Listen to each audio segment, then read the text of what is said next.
at work, so I have to share. But I have to tell you guys, because this is awesome, and I realize, en donde quiera que tú estés, no tengas miedo to step out, take a step of faith, and touch somebody's life with a testimony or reaching them for God. And I work in the hospital at Johnson Lincoln. I was worried because my boss was there that day.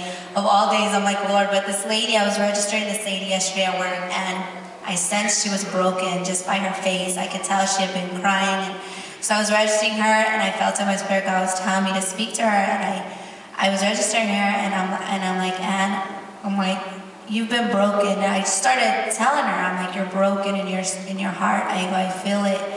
She started bawling at my desk, and you don't understand, I work in registration in the hospital, so it's like, my desk is right here in a corner, and then these other ladies work there. You know, I have my little corner, but still, it's like right in the front line. There's people in the lobby, you know, in the area.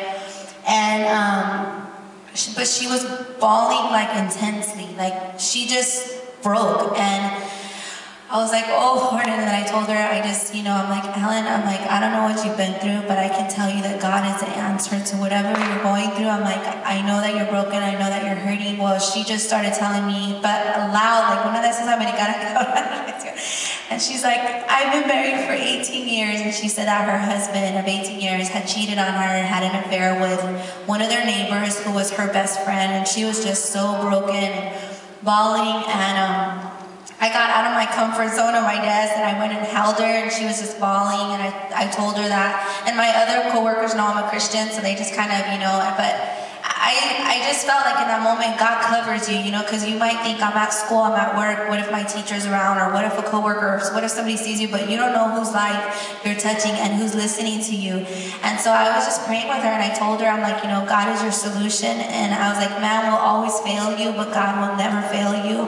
And I was telling her that I know her best friend let her down, but you know, people are human, and I got to explain to her how the enemy is, how life works, how God is, and how faithful God is. And so she was just bawling. At the end of everything, we prayed together. I gave her the address to our church, so hopefully she will be here. I gave her my phone number. Don't be afraid to give your number out. This is like, some people think, well, no quiero dar mi teléfono porque, you know, you don't know who you're giving it to, but I gave her my cell, and I just told her, if you need to call me at any time, if it's at 1 in the morning and you feel lonely and you just want somebody to talk to, when you put yourself out there like that for people, even if es un joven, alguien que está durmiendo, que tú le des su número de teléfono y le dices, mira, llámame si tienes un problema, aquí estoy, it means a lot. And after I ministered to her, a little bit later, the lady that works next to me, we worked side by side for such a long time.